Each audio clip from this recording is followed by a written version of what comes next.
So glad to see you all here, and you've managed to make it. I apologize for having to change the time, but yeah, in South Africa we are having what they call load shedding. So we have a few hours every day where we don't have electricity, and that seems to change every day. So I only found out this morning that ours would be at the usual time of our webinar. So I'm pleased to see that you all managed to make it despite the time change. Okay, just let me let everyone in. Almost there.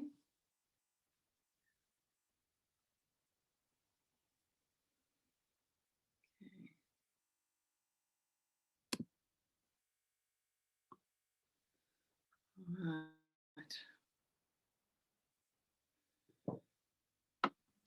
Kate, just in case people don't believe you, I live in a different part of South Africa, and as you can see, we're in the dark. Also load shedding. Well, I'm glad you were able to get on even in the dark with no electricity. We sadly have very little cell reception when there's no electricity either, so it makes things interesting. I was worried about it, so let's see how long this lasts, but we should have power in half an hour. Great. All right. Let's just finish letting these last few in.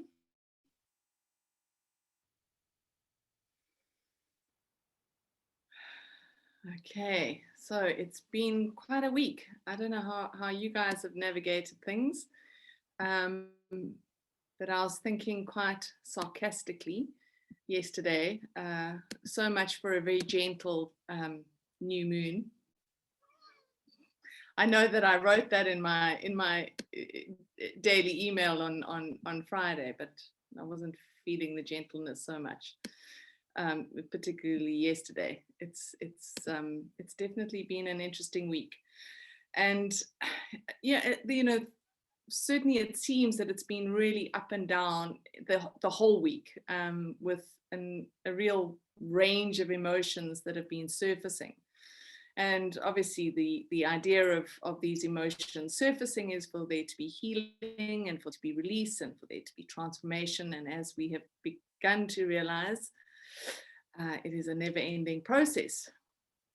The interesting part is that many of these emotions that have been surfacing are linked to the mental programs and patternings that we have been clearing over the last few weeks. And so some of it actually has been quite surprising. I've spoken to a few people, and they've also noticed that a lot of what has been surfacing links to old emotions and old wounds that perhaps we thought that we had cleared.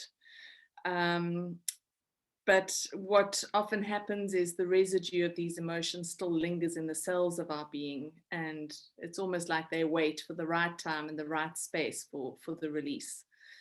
The emotions, often these emotions are things that keep us tied to old childhood wounds and emotions, and that seems to be what has been highlighted for many people this week. The idea is that it gifts us with the opportunity to gain a greater understanding and clarity around what is still keeping us trapped in the past, or what is blocking us from being able to move forward with joy.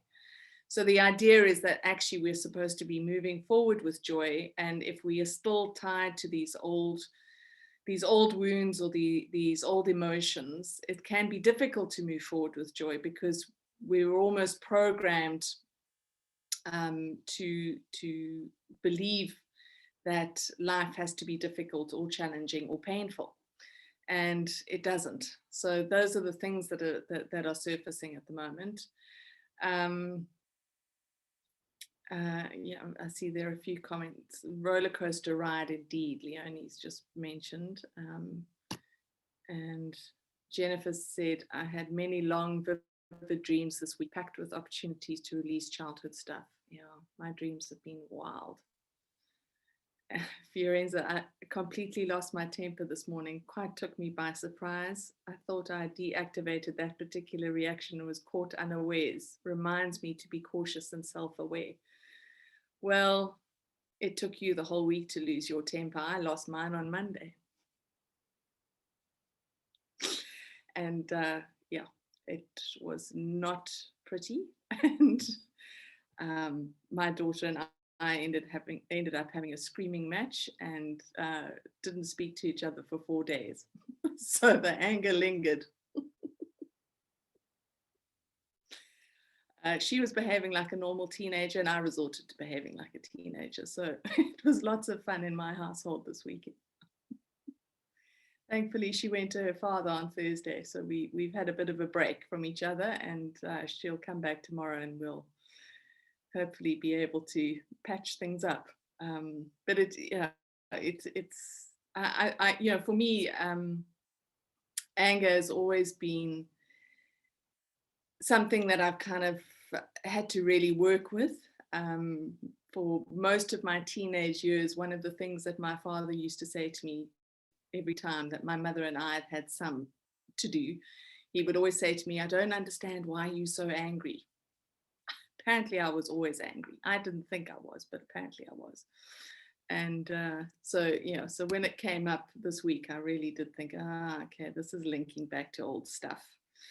And Lorraine's also said she had a little temper tantrum last night and shocked herself. I know we do get into these spaces where we think we are far more evolved than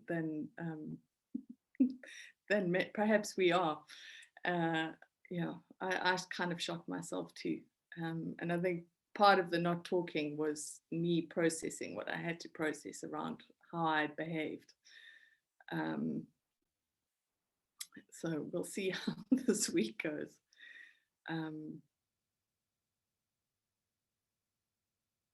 One of the things that I have been feeling, and it links into where we all are at the moment, is that there is this deep shift or transformation that is happening, and it is linking to the subconscious.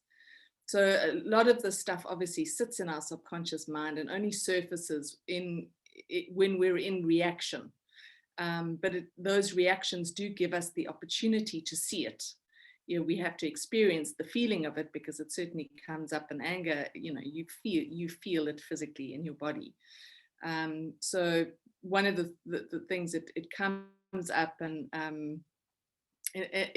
as we release it and as we let it go, it frees us actually to perceive life in a different way, and expands our perspective, so we can see things from a different perspective, and perhaps in a more positive way than we've been able to see things in the past.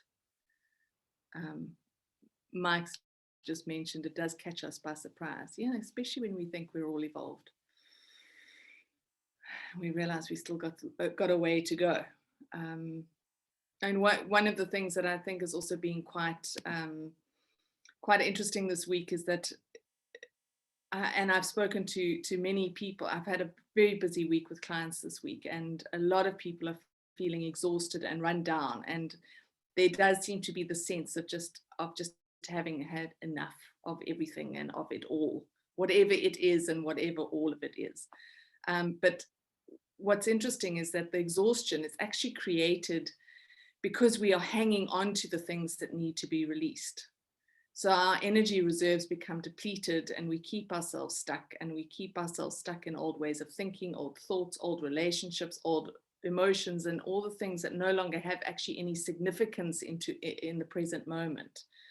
But as we free ourselves of this energy, then we're then able to take action on the things that we do want to do, and the things that we do want to create, and the things that we do want to manifest.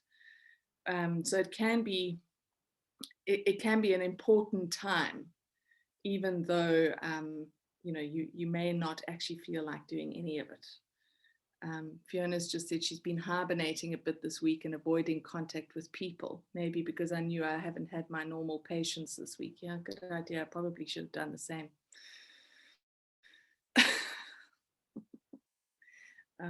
But sadly, I can't hide from my children. Luckily, I haven't taken it out on the dog. He's been quite sweet, so it's okay. And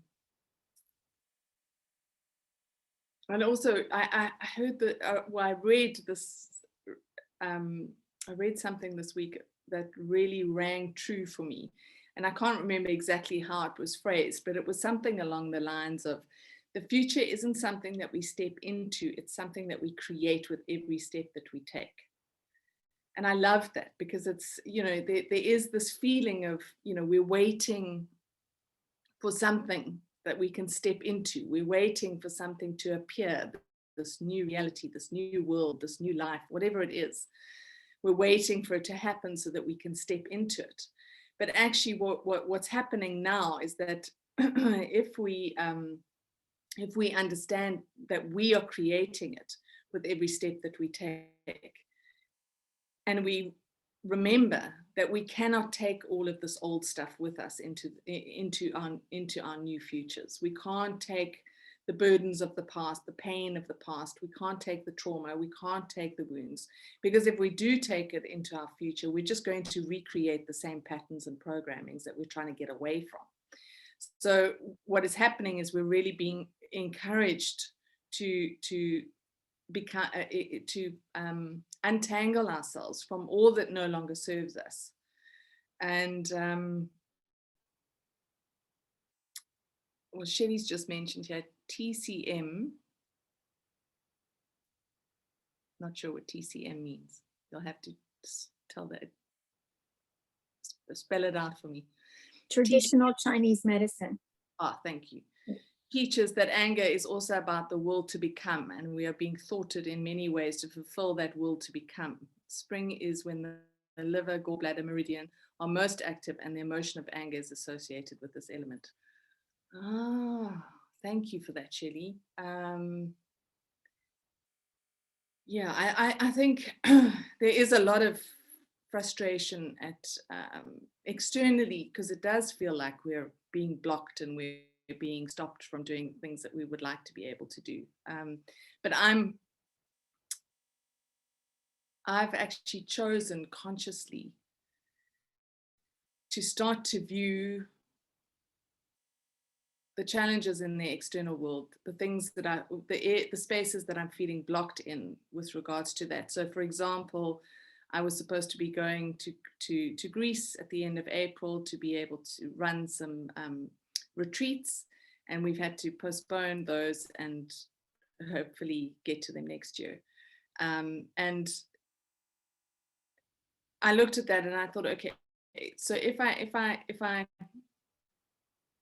it feels negative, but if I turn it around and look at it from a different perspective, I can see that perhaps the time isn't right. The time isn't right for me. The time isn't right for the people that want to come on to the retreat. And so there's still more inner work to be done. Because if there was no more inner work to be done, then things would be open. We would be free on an external level to do what it is that we want to be doing. So as frustrating as it can be to be continually blocked in or caught in lockdowns, I know in South Africa we pretty much open. At the moment, certainly we're not having any major lockdown. Everything's open. And but I know that in other areas, other countries, the lockdown, it kind of opens up and then locks down again, opens up and locks down again. So I think that we really are being offered the opportunity to do the internal work that we need to do before we start stepping out into the external world and creating whatever it is that we want to create. And I mean, we are moving towards, certainly this month, we're moving towards the equinox. So for you in the Northern Hemisphere, it's going to be your spring equinox. And for us in the Southern Hemisphere, it's going to be the autumn equinox. So there is a shift that is coming in how we are going to be able to work with the universal energies as well as the energies that are emerging in us. And I always find the equinoxes and the solstice as a real opportunity to engage in a conscious way with the shift that is happening. And I very much work with the medicine wheel teachings that are indigenous teachings that often teach that the equinoxes and the solstice mark particular points on the medicine wheel. And so if we look at the equinox of spring and autumn, for the people that are moving into spring, you're stepping into the east. So it's the place of rebirth. It's the place of new beginnings. For those in the southern hemisphere, we're stepping into the west. It is the place of transformation. It is the place of death. And it is the place of moving into the cave of oneself to look at what needs to be transformed within ourselves and what needs to what new vision we need to gain for ourselves at this time. And yet, even though we're operating from north and south on the compass, the east and the west and the they're all on the same axis. So even though you in the northern hemisphere are going into this rebirth, you're also on the same axis. So there is this connection between the west and the east. And we're all in this process of transformation. We're all in this process of gaining clarity around the vision for our new lives and for the world that we are wanting to bring into form. And so making time to move within and to get clarity around that is essential. And as we lead up towards the equinox on the 21st, we are really being encouraged to do that internal work.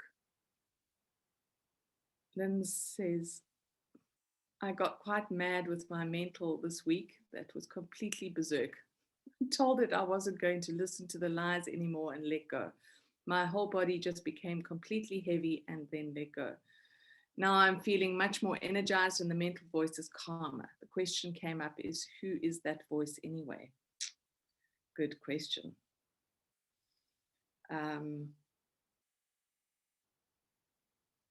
I mean, I think that for some of us, we have many different voices in our head. Some of them are our parents, some of them are our society, some of them are our religion, some of them are cultural, some of them are the ego. You know, we have to actually determine where it's coming from so that we can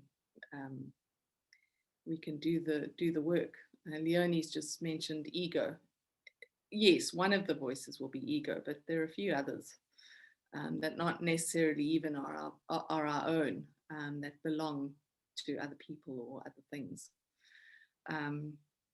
And when I was looking into the energies for today, there were these two questions that I was told to present to you in today's webinar. And the first one is, what are you holding on to that needs to be released at this time?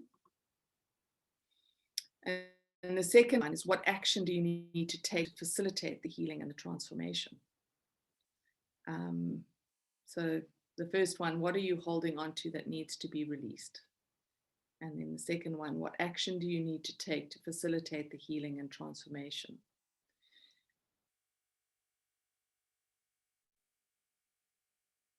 And it's interesting what we can discover when we move into that space of ourselves and to observe what it is that we're holding on to, because what we are holding on to can be old emotions like anger. So the idea is to look at, what are we still angry with? Why is this anger being triggered in us? And I'm just voicing the anger because it seems to have been a common one for some of us this week. If we are feeling sad, what is the sadness that is being triggered within us, and where does it come from? And sometimes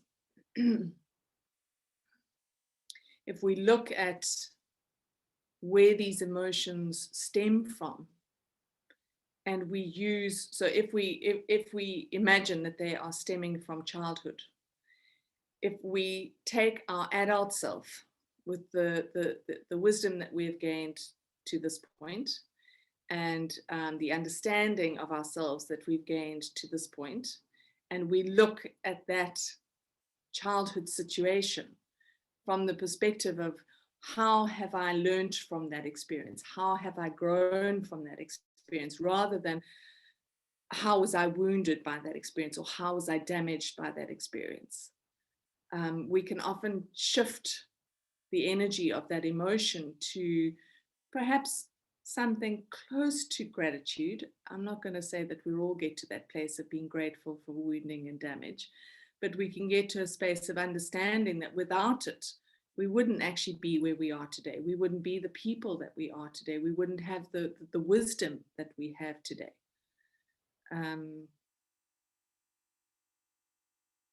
So Lorraine's question, old programs, question mark. So the old programs can be things like how we think we should be living our lives, or what we've been told we should be.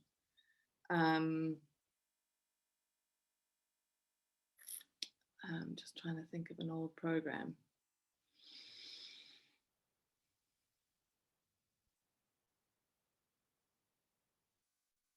I mean, old programs can often be linked to roles that we think that we need to take on in our lives. So a role like always needing to be the caretaker, or you know, when you become a mother, there's a whole lot of expectations that get placed on you. If you become a wife or a husband, there are a whole lot of expectations that are often placed on you that don't necessarily fit the person that you are or the personality that you have. I mean, I certainly made the most horrendous wife, because I didn't, you know, the making dinner every night, and you know, doing all the kind of looking after the home. And I mean, I found being a housewife incredibly frustrating, because I didn't want to do that. I don't think that there's anything wrong with it, and there are people that really enjoy that and like it. But for me, it didn't suit my personality. But yet they're the expectations that you've got to fulfill a particular role in your relationships that you don't want to, because it isn't who you are. And so we can get caught up in the programs that come with those expectations. And I mean, I know for me, those expectations create an incredible amount of anger, because you know, I want to be free to be myself and to be able to express myself in all ways and in all relationships. I don't want to be boxed in and labeled as something.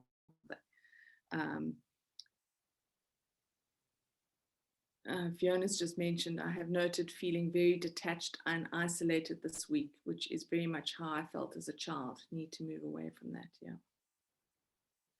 Yeah. I think it's also, I was chatting to someone this week around old childhood stuff, and that feeling of not being heard and not being seen and not being acknowledged and not being allowed to be yourself. I think we've grown up in a world, many of us have grown up in a world where we have been told who we will be and how we must behave. And it doesn't really work for many of us. Lorraine says both from family dynamics, ancestral, and from the systems that have controlled us. Yeah. Yeah.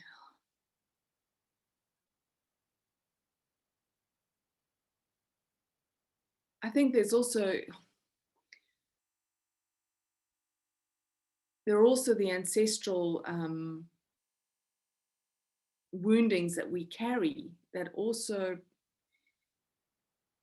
kind of push us into spaces that aren't necessarily the space that we want to be in, because there's healing on an ancestral level that needs to happen.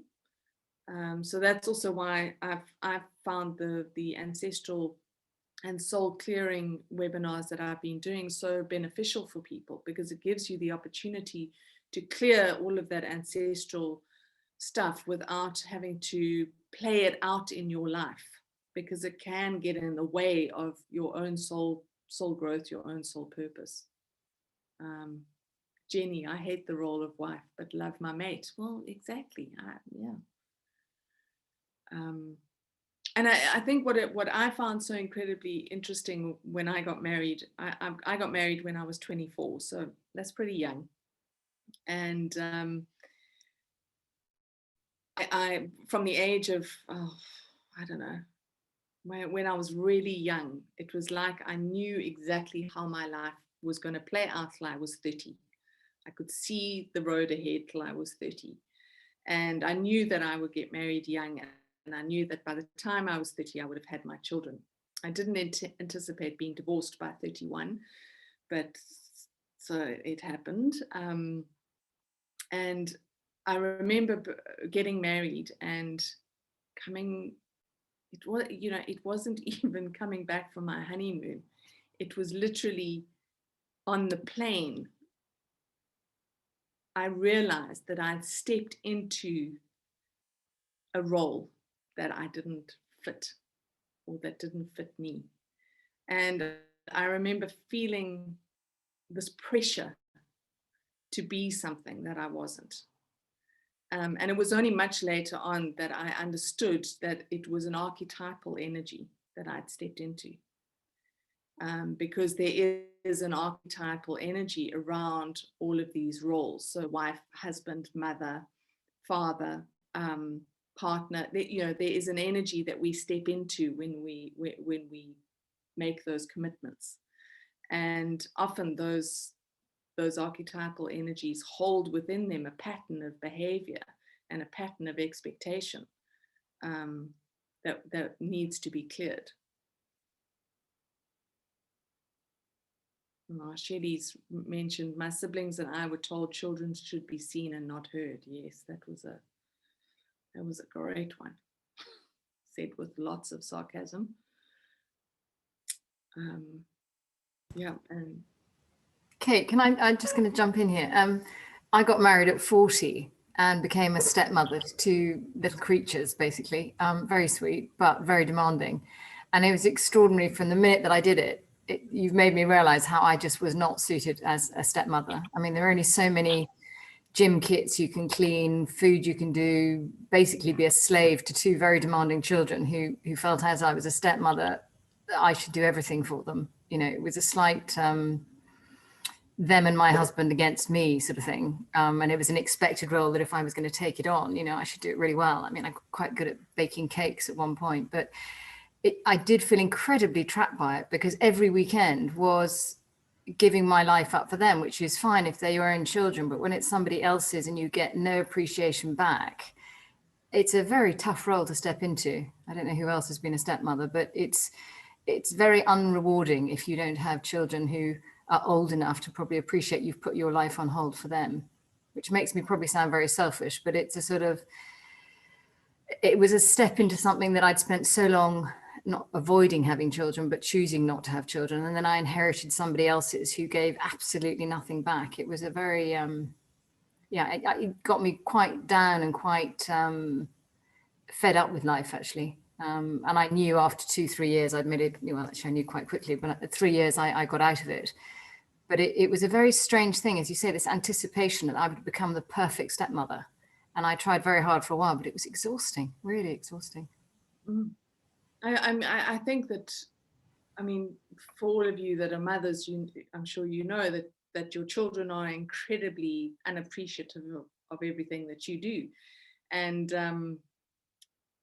I mean, one of the things I realized quite early on in having my children is that I couldn't expect them to appreciate what it is that I was doing, because they had no concept of it. As they grow older, they can see it and they can recognize it, and hopefully one day they'll have their own children and might turn around and say thank you. But being a stepmother is a whole nother level, because they're not yours. You don't have that unconditional love for them because they aren't yours. They don't have unconditional love for you because you're not their mother. And it's a really difficult place to be. I mean, my girls have got a stepmother, and I think she's had a rough time with my girls. I can only imagine, but I think it's been tough.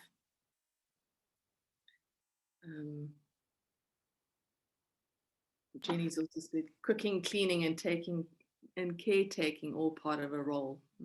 Exactly. Fiona, I relate really well to you. I didn't marry and get stepkids, but I had to raise my brother's children.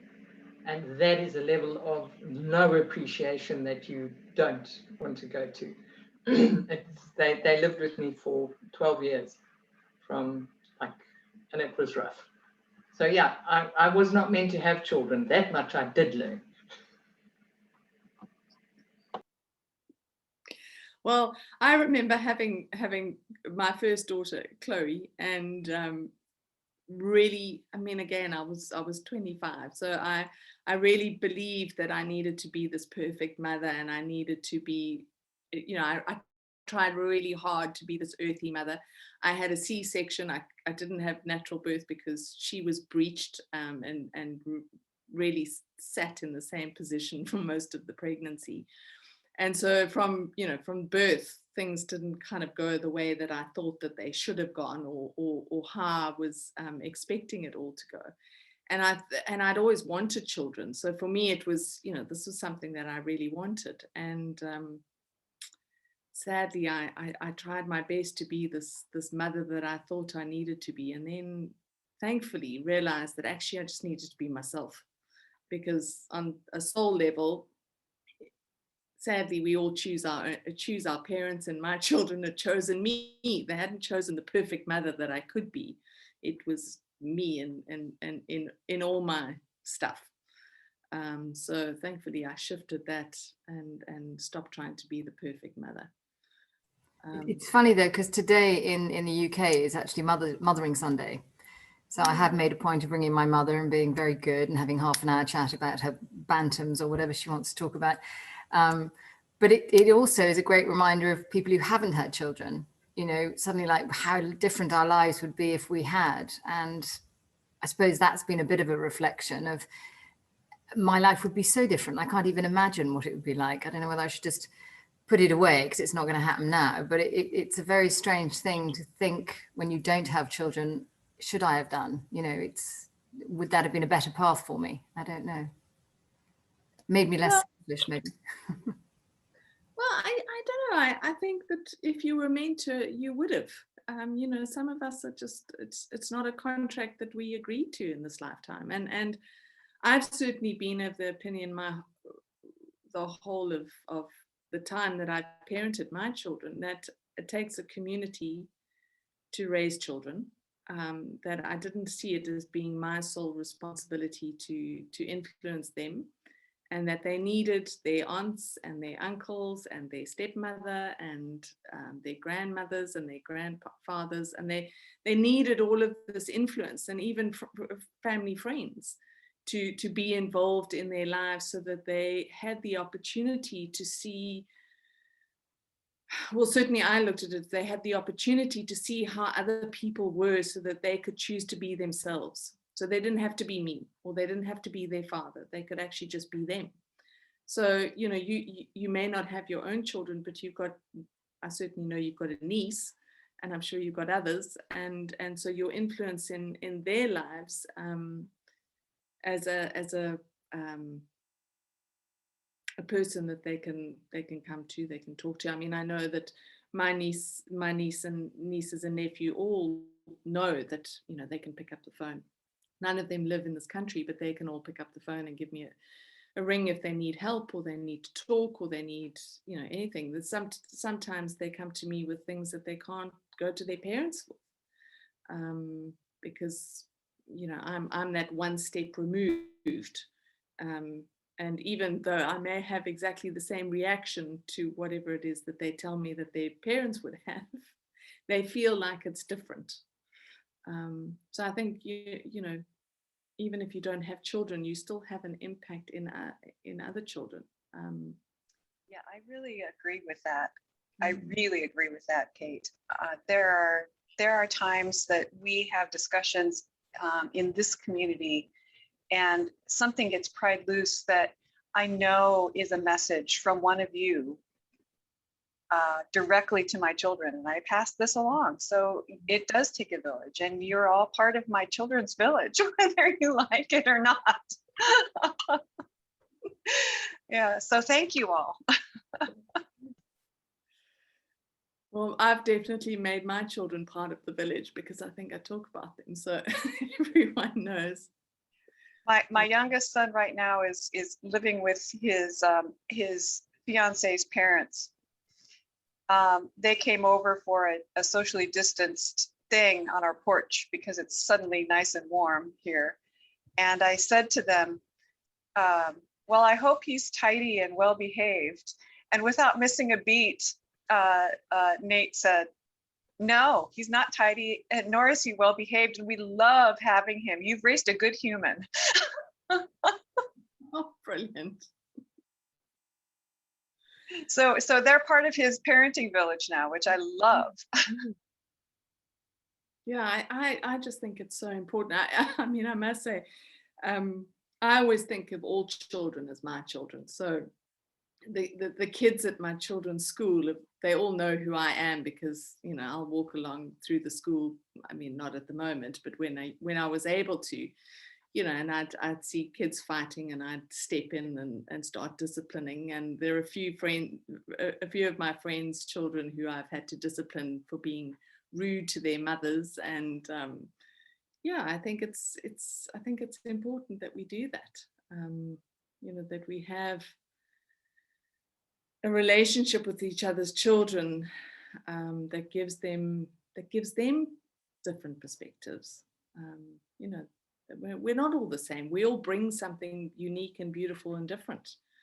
And I think kids need to see that so that they are allowed to be themselves. I've always said to my kids, they've always said to me, how on earth can we have two parents that are so incredibly different? And they've always said that with such frustration. And I've always turned around and said to them, well, isn't it wonderful? Because you don't have to be either one of us. You can just be yourselves. So. Hi, Kate. Hi, everybody. How's your back? It's feeling much better. Thank you to Kathy, who's part of the group, who's been sending me Reiki this week, and some others that have communicated and really touched my heart. But I wanted to say, I knew on my honeymoon that I'd made a terrible mistake too. And I stayed married for about 5 years. And I mean, I still sent him a Christmas card. He was a nice guy. It wasn't, you know, a terrible thing. It just, I wasn't a wife and mother. And Fiona, I too have looked now. That ship sailed and is like out of the harbor now. But I too have looked over the years at how different my life would be had I gone down the road of having children and whatever. Was never a stepmother, but do value my nieces and nephews because I'm kind of the fun Aunt Nan that they can call, and so I have a unique relationship. I have 9 of them, and especially 7 of them I have a really close relationship with. I mean, they're all adults now, and some of them are starting to have their own kids. But you know, like I said, I think you're right, Kate. You contribute the way that you're meant to contribute. And while I have looked at it, I can't honestly say I've ever regretted it. I too don't think I was meant to be a parent in this life, because it would have changed probably a lot of the things that I did accomplish in this life, just because of who I am and how all-encompassing I probably would have let that become. And I think we've established the whole wife thing, clean the house, not that good at all that stuff. So fortunately, I called it quits, 40 years ago. But I was trying to work, sorry, I interrupted you. I'm just trying to work out whether it's dare I say it, a bit of vanity on my part of leaving something or someone behind that feels like, you know, you've had a reason to be here. I know that's a really silly thing to say because obviously you have influences in other ways, but I think it must be my ego or vanity that's saying just have a little me somewhere would be quite nice to think I produce something that's going to go on after me, I suppose. You know what? I think that your influence on the people that you touch, both children and adults, will be part of your legacy, Fiona. At least I like to think that's part of mine. I have people who, you know, reach out to me that I did readings for years ago and still reach out and go, you were so right about that. Of course, I don't remember what it was exactly I told them, but, you know, so I think we touch people in ways. I don't even know that we know how much we profoundly touch, but over the years, I taught for 10 years at the college level, and they were 18 to 21-year-olds for the most part. And I was kind of mom and teacher for a lot of them because they lived away from home. And I still, now they're in their 40s now, and they still write to me and thank me for, you know, whatever. And I remember one particular young woman ended up in the emergency room, and long story short, they couldn't control her. And the students who had brought her in said, does she have parents here? And they said, no. She was screaming out for Miss Cook. And they're like, who is Miss Cook? And they're like, she's our teacher. Well, can you get her on the phone? It was 3 a.m.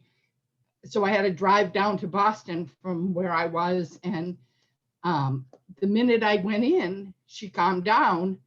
And years later, she wrote to me, and I mean, I literally put my whole body on to calm her down because she was completely, but years later, she wrote and said she didn't think she would be alive if I hadn't stepped in. And it took her years to reflect back and say, I was in such a dark place that when you stepped in and, you know, blah, blah, blah. So I think sometimes we underestimate the effect that we have, and something that we do quite naturally is help somebody or whatever.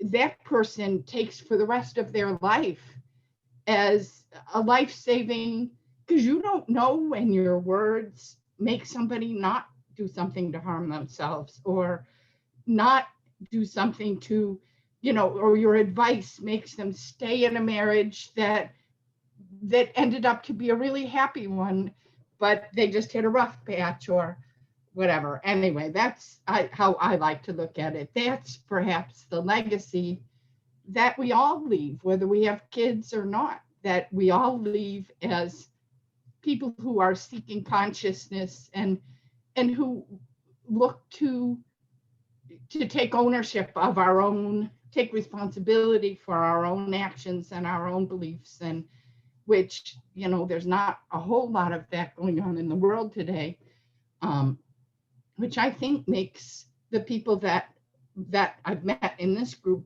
a unique, you know, certainly not unique, there's no others in the world, but a unique group of friends that I have. So anyway, for what that's worth. Thanks, Nancy. I totally agree with you there. I think I certainly don't think our children are a legacy that we leave behind. I remember at some point in pure frustration saying to someone, please tell me what my purpose is in this lifetime. And she turned around and she said to me, to be a mother. And I can tell you I was pretty angry about that one. I was like, are you kidding me? They're going to grow up and leave and they're not going to need me. And then what am I going to do with myself? So yeah, I definitely think we're far more than just that. And you know, there are many women who give birth to children but don't raise them. You know, they bring those children in for the women who can't. But can I just say one thing, Kate, that I think also one one must also remember that there are people who are made just for that. Yes. And so it's a double, I mean, it's important. And what you say about the archetype is really, is a very hard thing to, I mean, I didn't grasp that possibly really until very, very recently, thanks to you, but because we have this idea of we're supposed to be something. And some people think that, you know, they think they should be a career person, or they should be, and actually all they want is to be, you know, a mother, or to give more time, or to give up work and spend time with their kids. And I know people who were in banking and then left everything, and all they wanted to be was a wife. They wanted to serve their husband, they wanted to support their husband and be a mother. And it's also very easy for us, especially now in, you know, this time in history, to also not consider that. It's like, no, you don't have to be a mother and wife. But for some people, that is their purpose. So maybe it's about us really learning to get in touch with who we are and what is right for us, which is not, it's not all one and all the other. And it's not easy, because listening to that and understanding, yes, this fits, no, that doesn't fit, and having the courage to find that path is not easy. But I think that's the balance, and it takes courage and self-awareness. Yeah, that was what I wanted to say. I completely agree with you there. Thank you for saying that. And I my mother-in-law was someone who completely embraced having children. I mean, she had her first child at 19. She had her third child in her 30s. And she absolutely thrived in being a wife and a mother. It was what she felt she was made for. And then my father-in-law died when she was, I think she was probably in her mid-50s, and she was left with nothing and had to start a business. And she's now in her 60s, and she has made an incredible life for herself. She works, she has her own business, she's done incredibly well for herself, and that was from the age of about 56. She suddenly had to go from being a mother and a wife and a grandmother to being a businesswoman. And you know, so sometimes I think if she had a choice, she might have chosen to remain being a wife, a mother, and a grandmother. But she's certainly embraced the life that she's created for herself. And Kate, just going back to what Fiorenza was saying, we can choose to be a wife and a mother for that space of time, and then we can choose to be something else again. Just because you've made the choice to be a wife and a mother doesn't mean that that's the be all and end all. Just like you were saying now, that, okay, she was forced to go and have a different life. But because you have children doesn't mean that that is the sole role that you're going to have for the rest of your life. You choose different things as you move along. And I think at different phases of our lives, we choose different things. You know, we're always growing, we're always evolving. And I mean, Fiona's just mentioned, I think it was because I was brought up to believe I should get married and have children. So a sense of failure for not doing so, purely as taught from an early age that I should do. Yeah, there is that. But then we, you know, as Fiorenza said, as we go on that journey of self-awareness and coming to understand ourselves as individuals, we can then understand what it is that we feel called to do.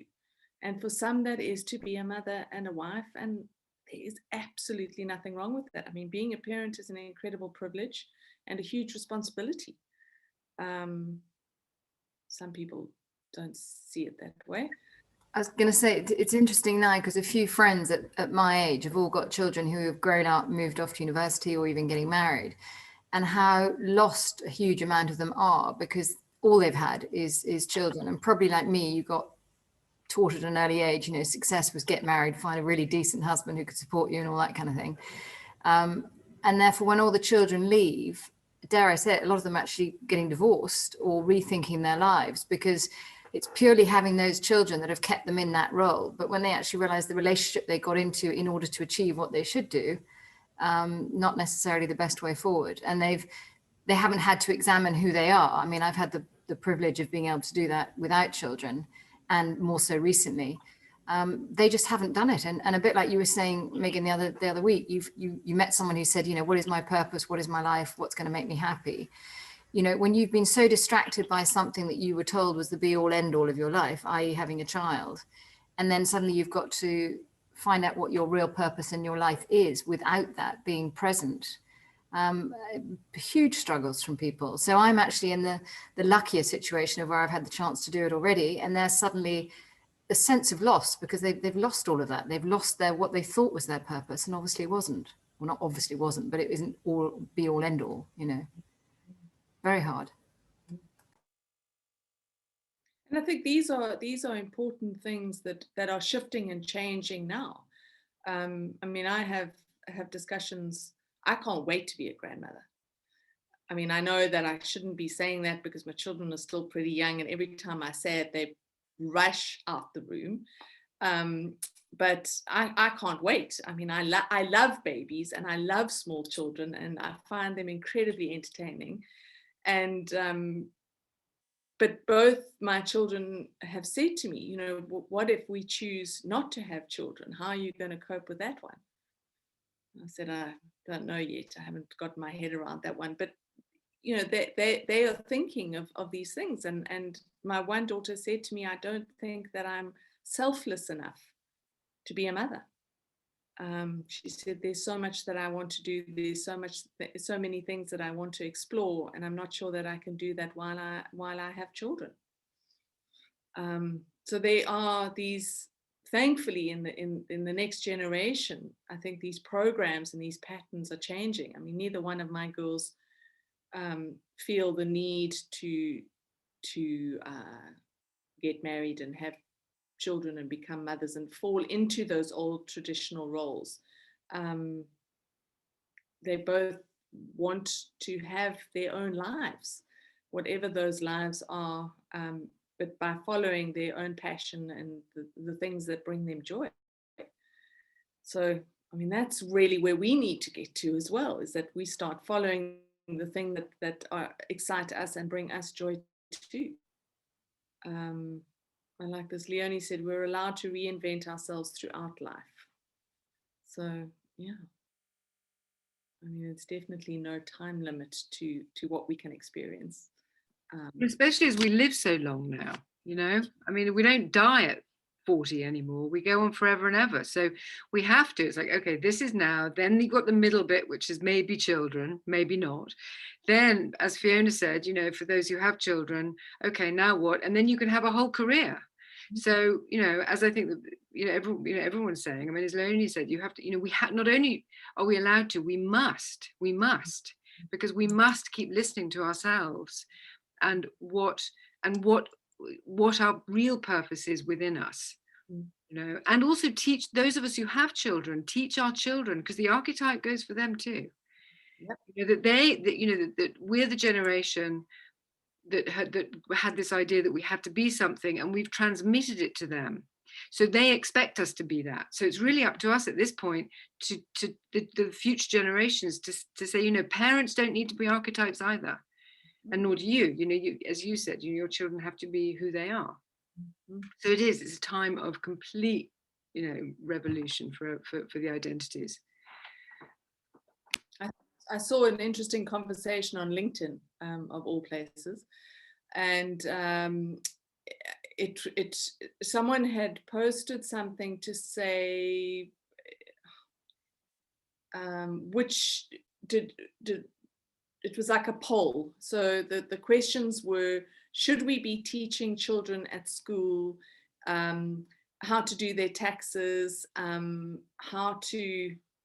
it was all these practical things, you know, like how to do your taxes. I mean, I still don't know how to do my taxes, but it was all those practical kind of things. And one of the comments that caught my eye was, why do we need to teach children to do those practical grown up things, when actually what we should be teaching them is how to go within themselves to get to know who they are, so that when they step out into the grown up world, they can be them.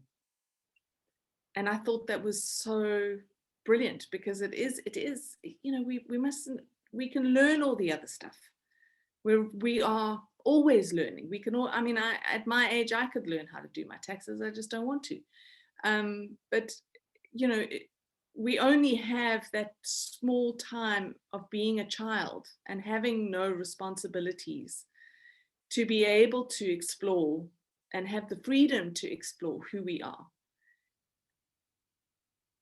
And I know for many of us, it's been incredibly difficult to do that inner work, while at the same time being a wife, being a husband, being a partner, being a mother, being a father, being having a career. It's incredibly difficult, because you've kind of, you know, we don't have, not many of us have the luxury of taking 6 months out to go and, you know, live in an ashram, or sit in a cave and delve into ourselves. We've got to do it in between life. So if we can teach the children, all of our children, I still think of them as all my children, to do the exploring now, to figure out who they are when they're still young and don't have the added responsibilities of being a grown-up. We give them a really good start. And that's also one of the things that I loved about sending my children to a Steiner school, because that's what they do. They want to know who the child is, not who they should be.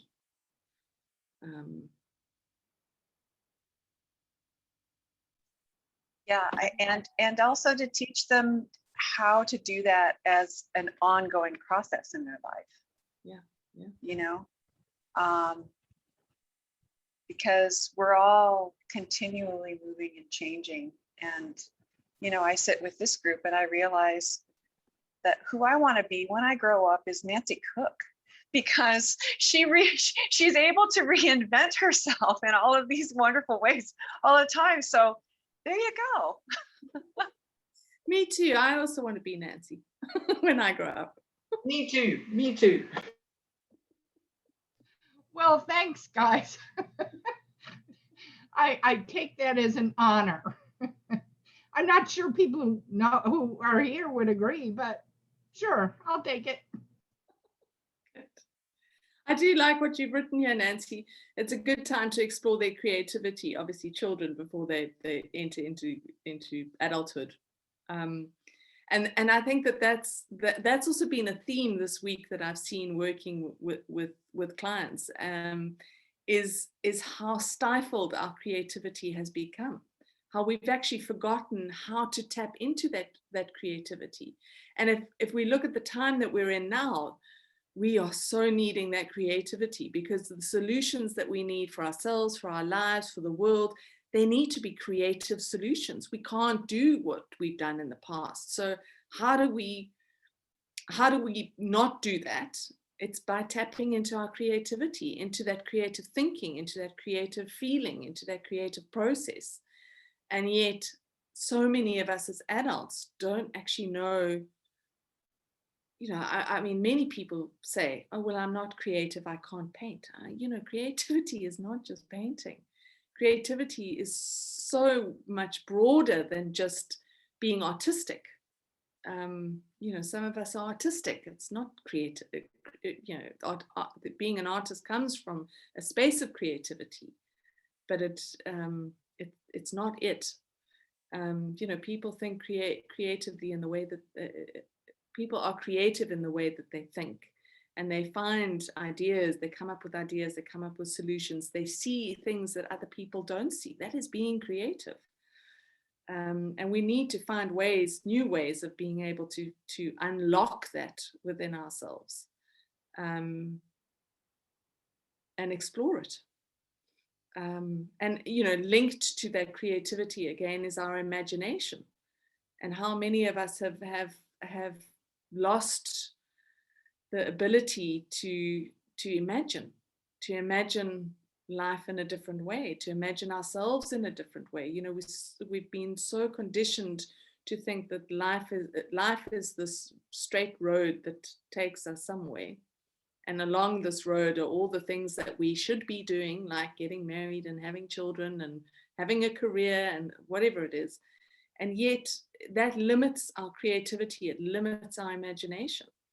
And if you think back to when you were a small child and the things of, you know, what did you imagine you were going to be as an adult? Bizarrely enough, I always wanted to be a teacher. That's all I wanted. I just wanted to be a teacher. I was incredibly bossy. In fact, there's someone who I was at school with who I'm sure remembers me being incredibly bossy. And I think we played school quite a lot. And funny enough, when I finished school, that's what I applied to do. And I was rejected. And I was devastated because I was like, how am I going to become a teacher now? So, yeah, if we can go back to, you know, what is it that we wanted to be as children, and feel into that space of freedom, because a child doesn't think, oh, well, I can't do that. I'm not clever enough, or you know, my parents wouldn't approve, or, you know, there's so many things, conditions that we put on the things that we'd love to do and that we'd love to explore. And we live in a world now that can be incredibly exciting. You can do anything. You can study anything. If you're interested in something, it doesn't matter that you think you're too old or that you're too stupid or whatever it is. There are thousands of courses online that you can get stuck into. You know, the passions that we have, we can start to follow. And it doesn't necessarily mean that we need to make a career out of them. It can just be out of that need for self-growth, because we learn something about ourselves every time we do something new or we do something different to what we've done in the past. And that's also what we need to learn, is that we have this enormous capacity to do different things. And yet, again, we're conditioned to just do what we are told or what we know to do or what our families have always done. I mean, I was told to make sure that I studied something that I could always fall back on. Really? How boring. And Kate, if we teach students practical things, how useful will that be? Because by the time they have to do taxes, the tax laws would have changed 10 times. And if I look back at my life, the things that have changed in my adult life, when I was in high school, we had 3,000 students in one computer that had little punch cards. And now, you know, you can't deal. When I was in college, you had to go to the bank if you wanted money, not to a little machine that spits it out. And so we could teach them all these practical things that will mean absolutely nothing to them, because the world is changing so fast. But if you teach them to open their minds and open their hearts and see who they are and be who they are, rather than a lot of us who were said, you have to pick a fallback. I had the same thing, you know. What a much better gift we would give the children. Well, bizarrely enough, the person who wrote this poll out calls himself a futurist. So I was a bit like, oh, that's interesting. Kate, I just want to put on record, you're a great teacher. You're also a healer, but you're a great teacher. Oh, thanks, Megan. Fulfilled my childhood dream. Luckily, though, by doing so, you've lost your bossy streak, Kate. I don't think I've ever seen you be bossy. No, I think there are a few people that might have seen me be bossy. Yep, I'm one of them. I can still be quite bossy. My children, I know I'm going overboard when my children start doing the yes, ma'am. Then I know, okay, tone it down. Lynn's just written here, when allowed, they are quite amazing. I see in every day in the classroom amazing lessons for me. You know. Yeah, that's right. Lynn works with children, so you will see it. Lorraine's written, the children now will have a big role in recreating the world as we move forward. So we are empowering them to think and be that creative way. I agree. And I mean, I think that I do see that there are an incredible amount of children and young people that are really, really struggling in the world today.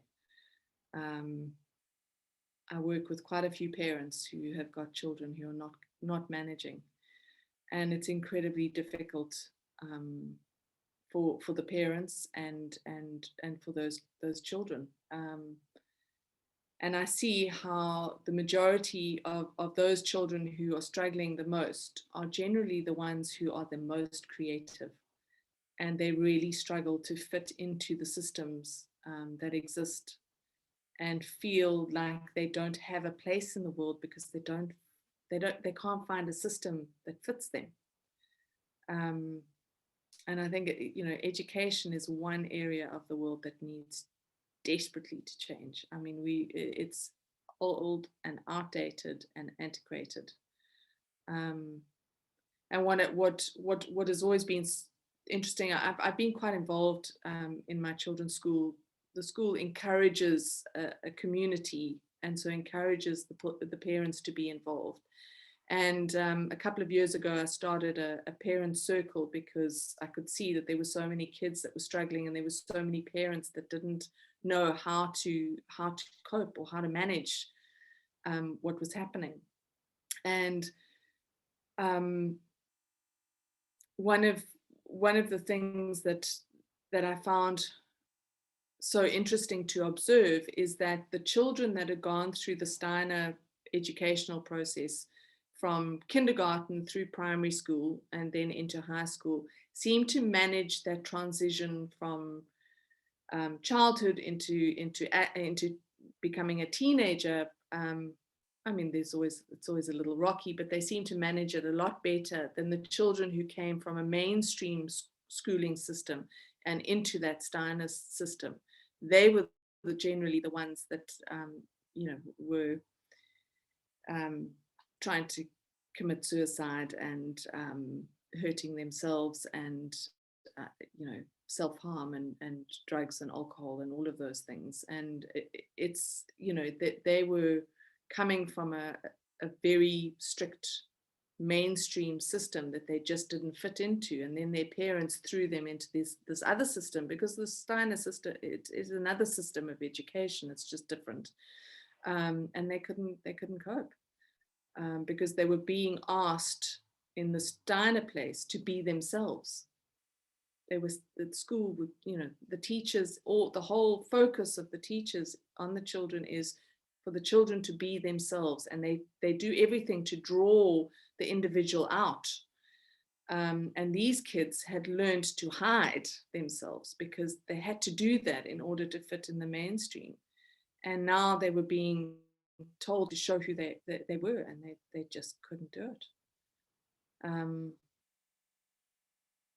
So yeah, there's a lot of stuff that needs to change.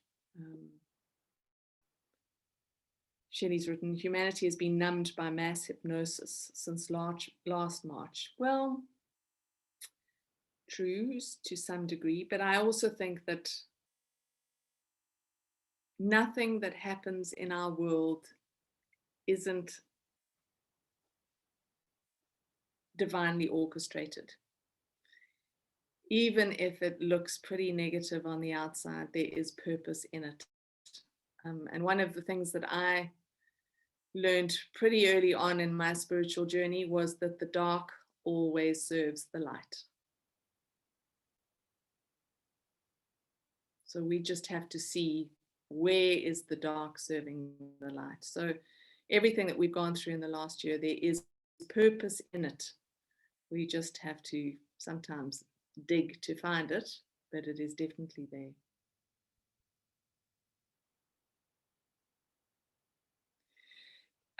Shay's just mentioned the careers of the future will be things we haven't imagined yet.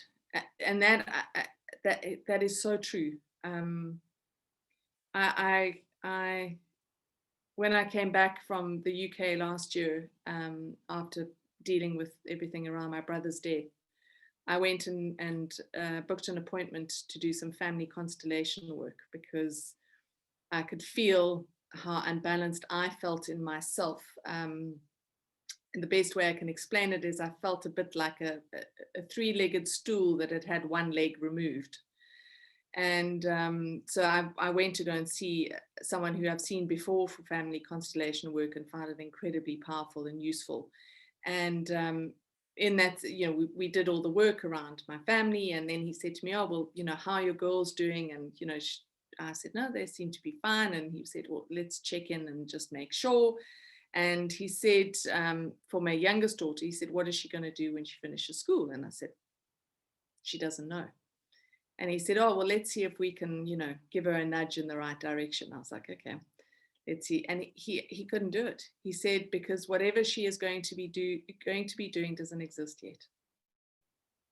So he couldn't do it. So Shay, you spot on. Many of the things are, and I mean, my daughter's got a year, not even a year left of school. So who knows how the world is going to change by the end of this year.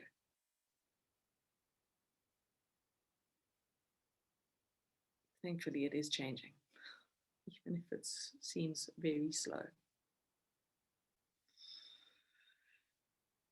Okay, a bit like the other day when you said, you thought the Industrial Revolution had a huge shift in the way that we behave. The fact that there is this time coming ahead that is going to be so full of careers and things that we can't imagine. What can you actually call that? I mean, could it be a flip time now with people's consciousness going to a different level and everything else? I mean, what would you describe that as almost? What's going to happen now to be the next generation that hopefully shifts us all in the world in some way? Well, I think if we look back, we had the Industrial Revolution, and then Megan wrote that article around the conjunction that happened in December, and how it links back to all those other times where there was a massive change in humanity's consciousness, and therefore a massive change in how we live in the world. And I think we're in that time now. This is a revolution in consciousness. We are changing on every level. And if we look back to the Industrial Revolution and the beginning of that, life started to change then, and every level of life started to change. We moved away from systems of living and being that we don't even see today. They don't exist. Kate, you mustn't forget the 1960s as well. It was also a massive shift in, the whole hippie movement, free love. That changed an entire way of being in the world. So this is another one of those. Well, Megan, I actually think that what we're going through now is linked to that. I think that the 60s were the start of what we're going through now. This is we're not in the beginning of it. We're in the midst of it. And I think it started sometime after World War II, in fact.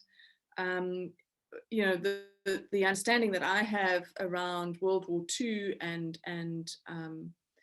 I think I've shared this before in a previous webinar, where I've worked with someone whose grandparents were survivors of Hiroshima. And I did some ancestral clearing work with her. And what I found so incredibly fascinating is that with those atomic bombs that went off in Nagasaki and Hiroshima, those bombs changed our human consciousness. It blew human consciousness apart. What I saw was that our human consciousness was, contained. It blew that container away. And as a result of that, there was an expansion that was able to happen. So if we look at the changes that we're going through, it started then.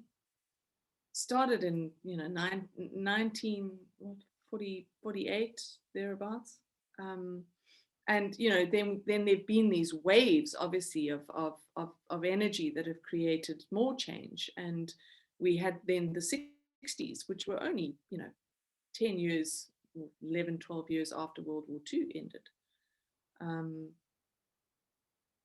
So we're in the midst of it. I think we've still got a way to go before we can say we're through the transition, because it is a transition. And if you look at how the world is structured and how long it's taken for this structure to be put in place, the breaking down of it and the building of a new structure is not going to happen in 5 minutes, unfortunately, as much as we'd like it to. I mean, much of what I've read has said that we're probably only really going to see the changes that we would really like to see in 2030, which means we've got 9 years.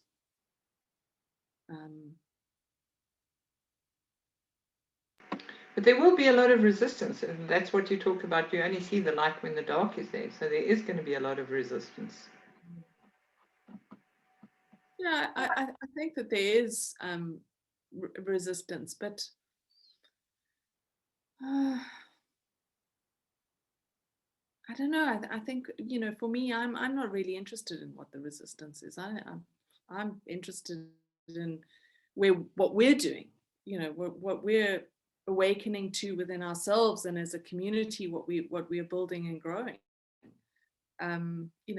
Whatever the resistance is doing, I mean, they can get on with it.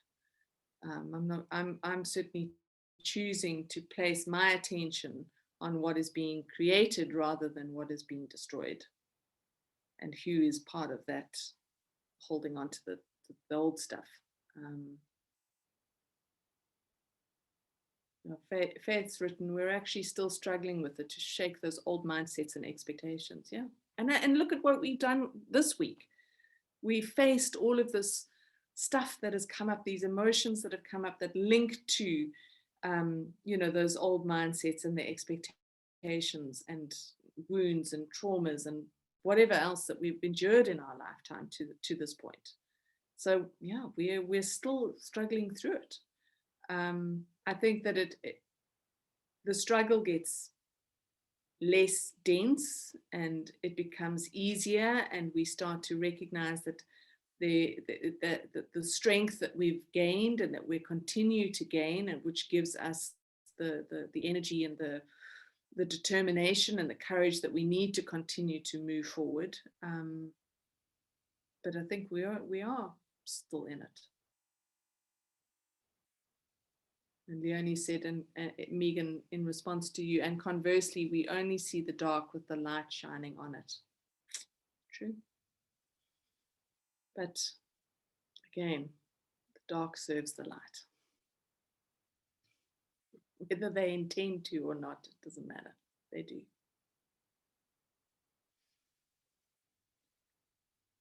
Okay, has anyone got anything else they'd like to share? Quick question. Sorry. Again, Liz, you go first. Fiona, I wanted to ask how your sister is, and Nancy, how your cousin is. Yes, thank you, Liz. You're very sweet. I was just actually about to give you a little update that thank you. And I've been so touched by people's response from last week. I was in a heap, and it was obviously felt. So thank you, everybody, for being so lovely and sending me messages.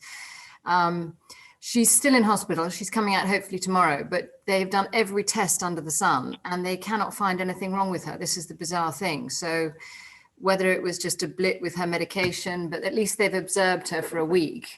And on the upside, she's actually really enjoyed the company for the week, being fed chocolate puddings, you name it. She's just had a bit of a holiday while people take care of her. She's had the attention. So maybe that's what she needed as a boost, but hopefully the medical and the mental teams at least have been working together. So when she comes out tomorrow, hopefully they'll keep a better eye on her. But no, I was really touched. Thank you, everybody, for your support. Meant a lot. Thank you. I'm so pleased. And my cousin is not in great shape.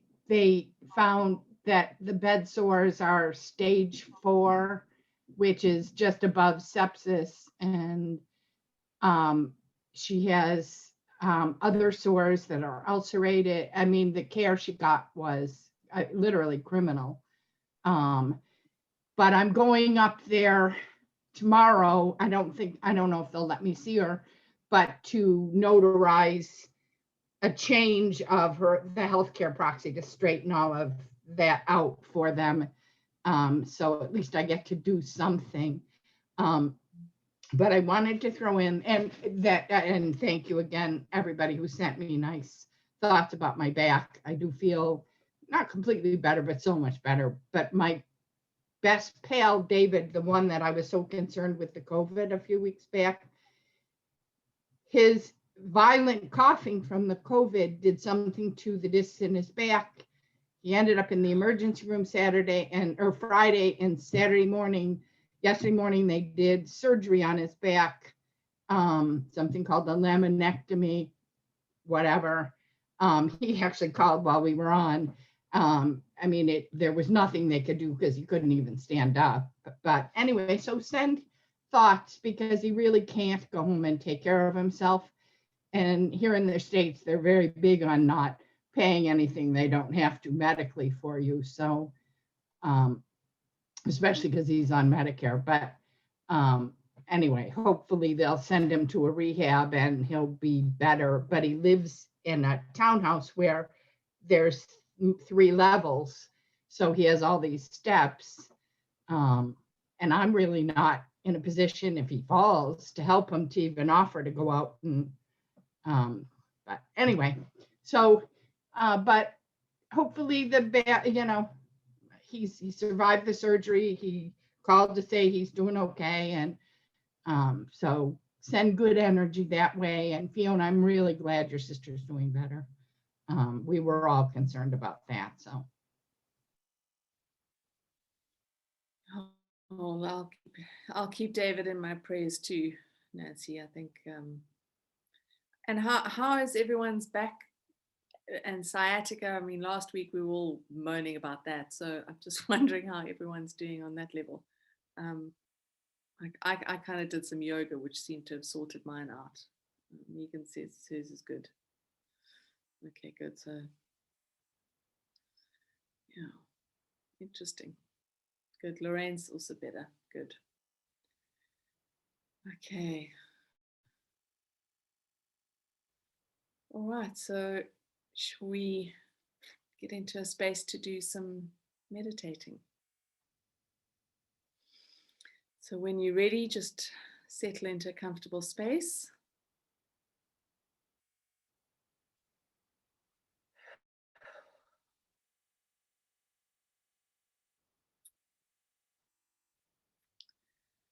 And just closing your eyes.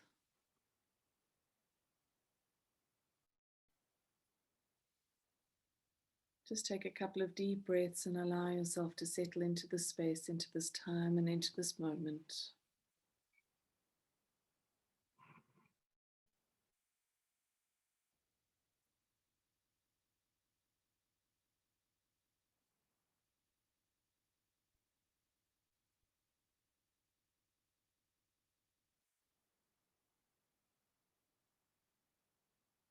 Just allow yourself to relax and to let go. Allow your mind to settle and your body to calm.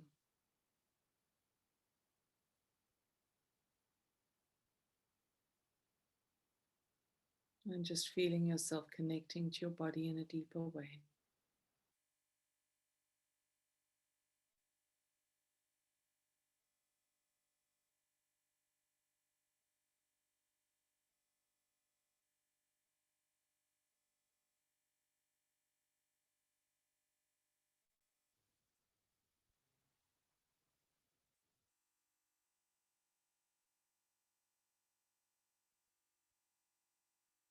And just drop your awareness down to the base of your spine. And allow yourself to connect to that point.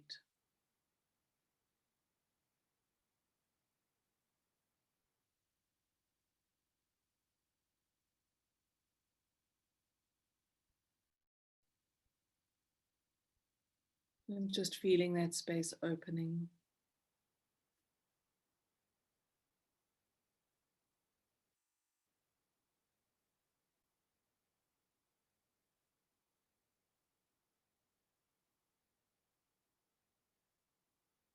And now moving your awareness to your crown, the top of your head. Just allow yourself to connect to that point.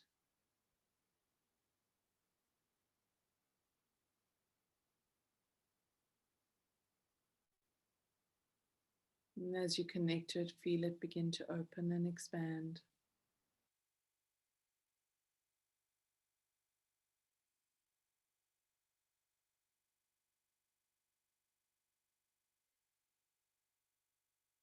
And allow a flow of divine energy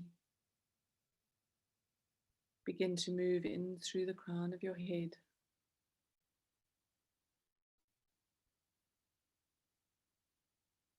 And moving down your body and into that point at the base of your spine.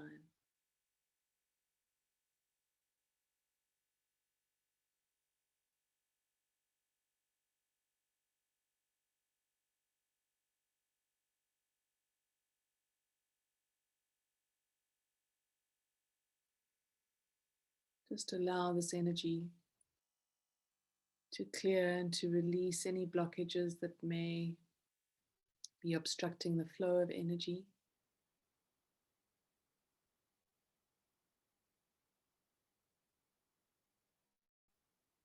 Feel it moving down your spine and from your spine moving outwards and into your body.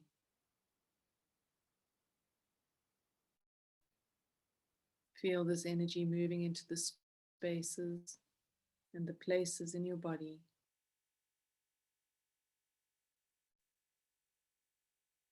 that need healing.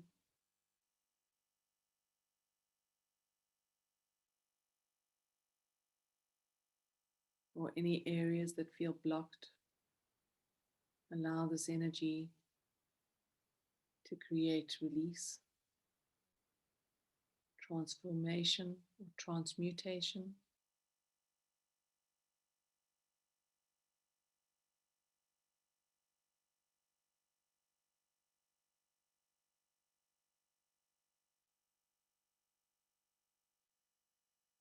Feel it moving through all the different chakra points, clearing and cleansing these points.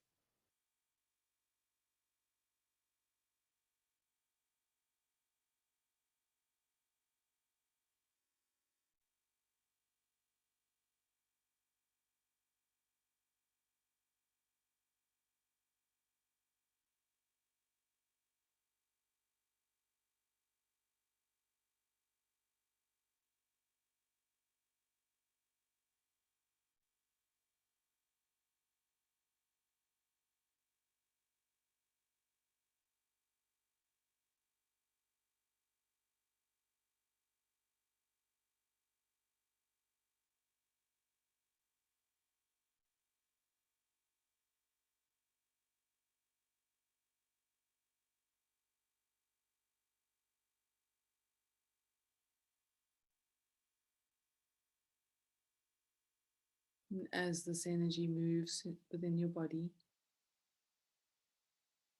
feel it cleansing, clearing, and washing away the residue of old emotions,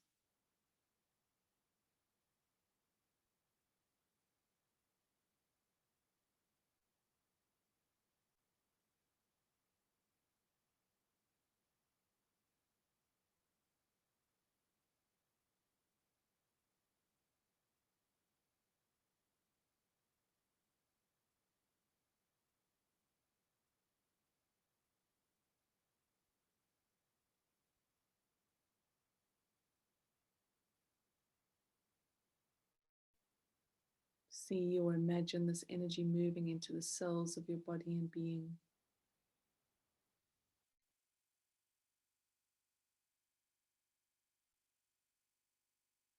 Clearing out the patterns and the programmings.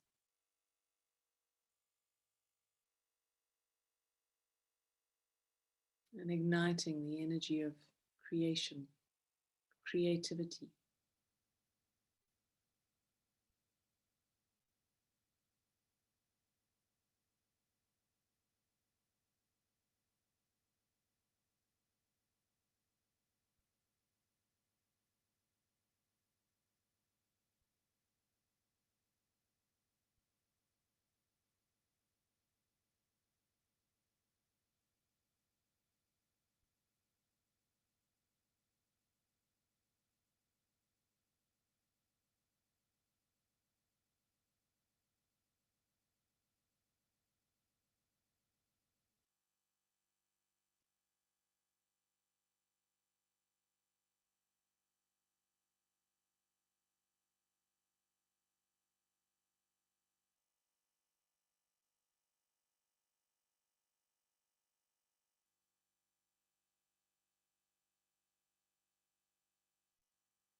Allow this energy to move outwards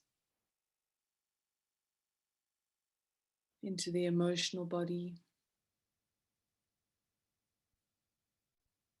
allowing this energy to wash throughout the entire emotional body,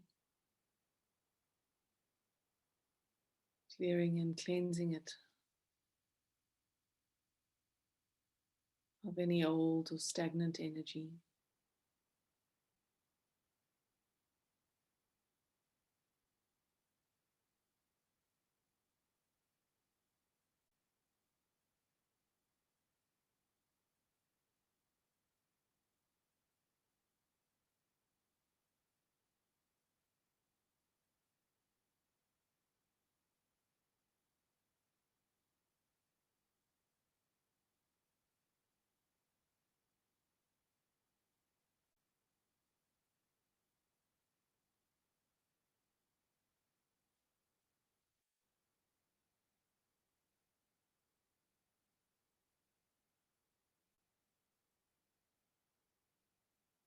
Allowing this energy to move outwards even further and into the mental body.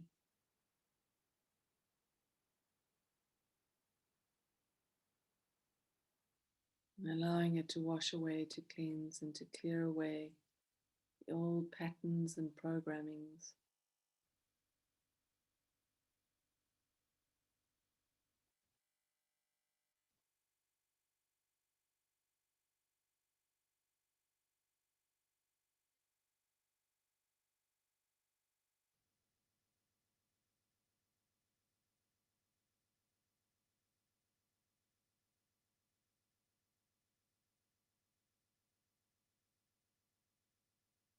And with this release, allow the energy to begin to stimulate your imagination.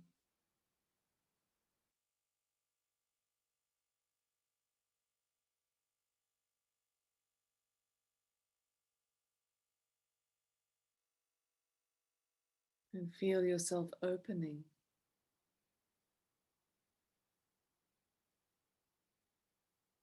to the creativity of your soul.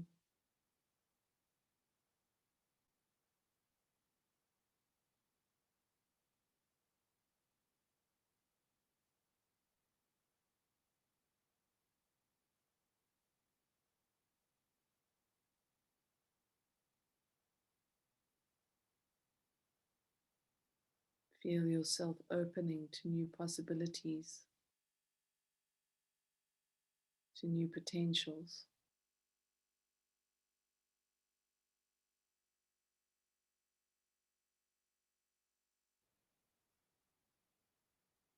Allow your inner vision to be awoken.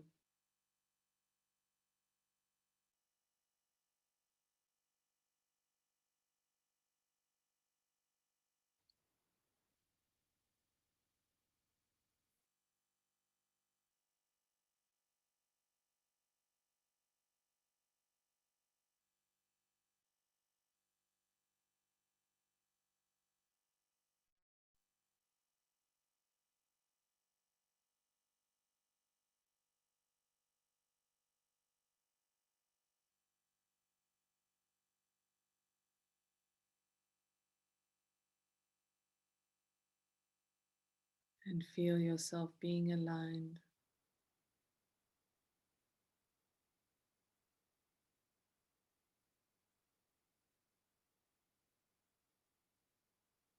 with the expanded awareness of your soul.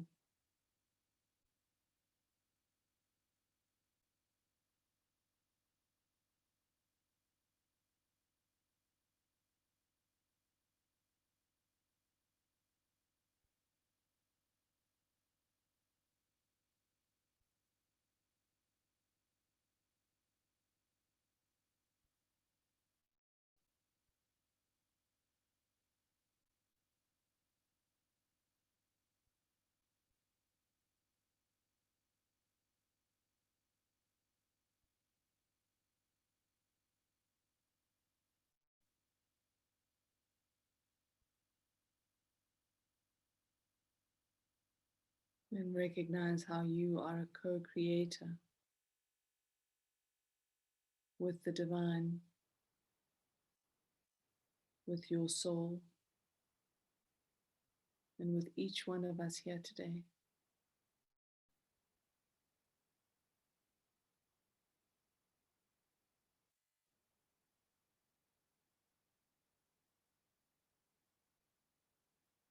We each carry within us a piece of the greater picture of the new earth reality.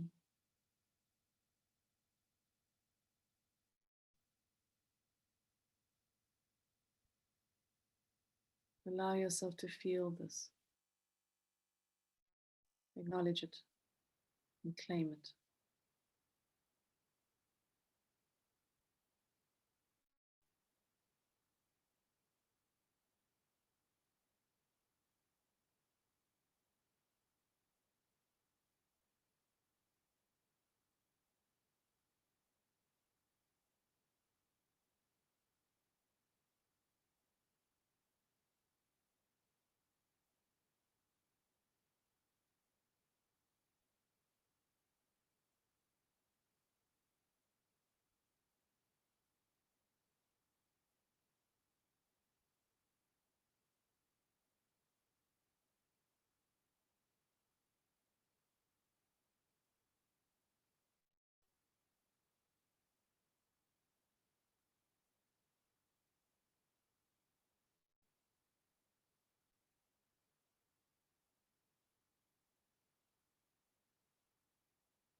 And now just gently bringing your awareness back into this time and into this space.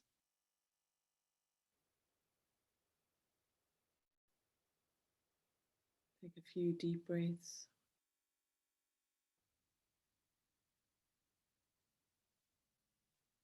And begin to feel your body again.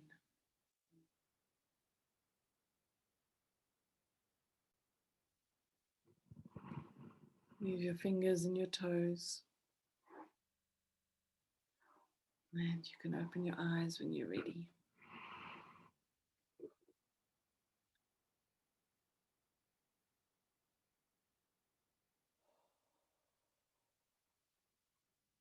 Yeah, wow. I really didn't want to come out of that one. The last few meditations we've done have been really, really strong. I certainly am wanting to come back, but what I loved about it in the beginning, as we were going in, I got this very clear message that and I think it's for me, but I'll share it with some of you who may resonate, that anger can be an incredible force for creation. So it's about harnessing that energy and using it rather than exploding.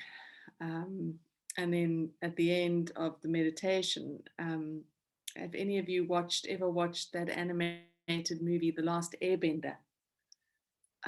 I got this image of that picture of the Last Airbender, and who the Last Airbender is that they're apparently all these people who can harness the energy of particular elements. So those elements being the water, the earth, the air, and the fire, and the ether. But the Last Airbender is the one who can harness the power and the energy of all of them. And that's what we're tapping into, is our capacity to harness the power and energy of the elemental forces for creation. So that I found incredibly important for us to recognize, because the elemental forces are the building blocks of creation. When life first was formed on this planet, it was formed using fire, water, earth, and air, and ether.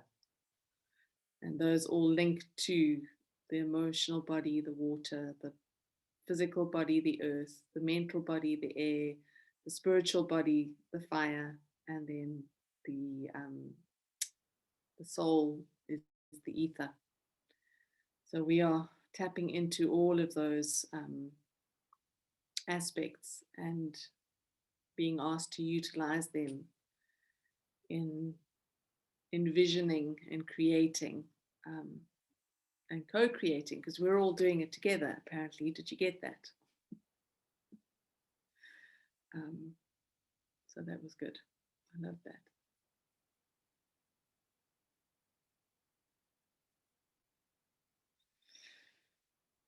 Thank you, everyone. I don't know if anyone else wants to share anything that they experienced.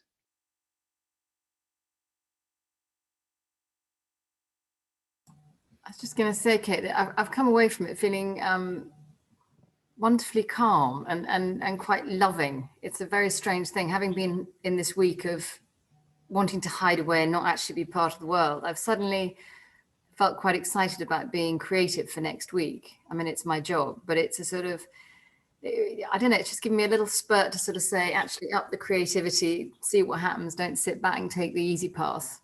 So it's a good way to end a weekend. Yeah, lovely.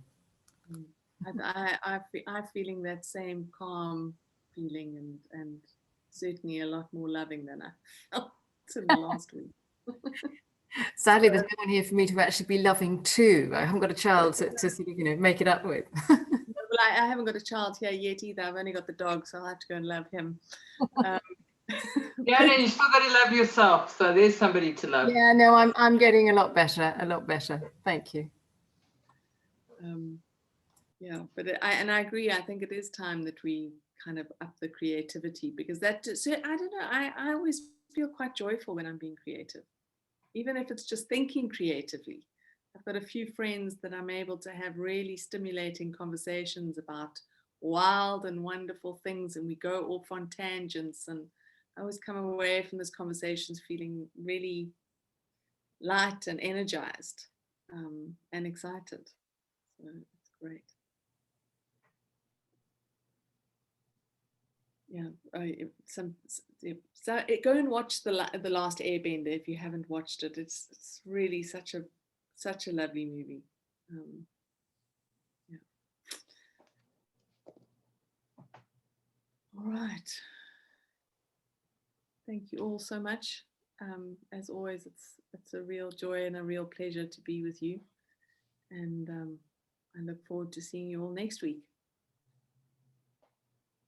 And hopefully there won't be any load shedding, so we'll be at the usual time, but I'll keep you posted if there is. Thanks, everyone. Lots of love Bye, to you. everyone. Have a good week. Have a brilliant week. Lots of love. Bye. Have a good week.